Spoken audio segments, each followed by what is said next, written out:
The Porsche Panamera Sport Turismo has the best chance of rekindling America's love affair with the wagon, at least for buyers with the means to afford this high-performance vehicle.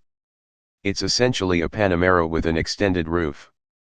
A wagon, if you will, but don't call it that. Labeling a car the W word is akin to handing down a death sentence in an era when crossovers are the in thing. 3 non-turbo badged versions of the Sport Turismo are available, powered by twin turbocharged V6 and V8 engines with power outputs ranging from 325 horsepower in the base 4 to 473 HP in the GTS. The Panamera looks best as a wagon. That extended roofline works a charm, not to mention the standard roof spoiler. The Panamera has always been a bit heavy and bulbous at the rear. It's a brilliant design from the front to the B-pillar, but then it just looks like a 911 forced into unwanted extension surgery.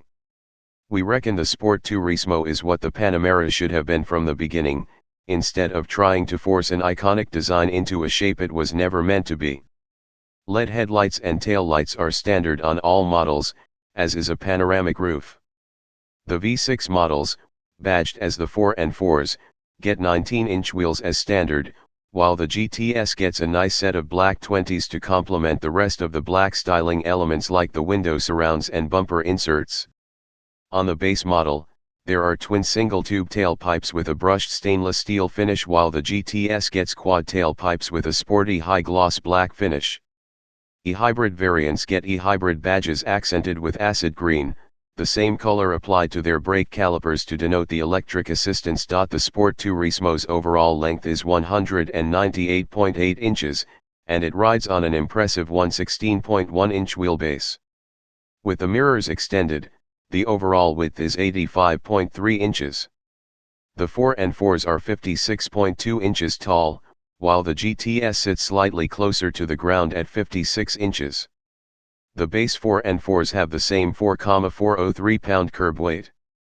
The GTS model's larger engine adds roughly 200 pounds for a total of 4,601 pounds. The Porsche's 12.3-inch infotainment touchscreen screen is an attractive unit, but it lacks some functionality in previous model years. Porsche now includes wireless charging, wireless Apple CarPlay, and, finally, Android Auto, albeit wired. It also comes with Bluetooth, Sirius XM, HD radio, navigation, and voice control. As standard, it's coupled to a 10-speaker sound system with a relatively weak 150 watts.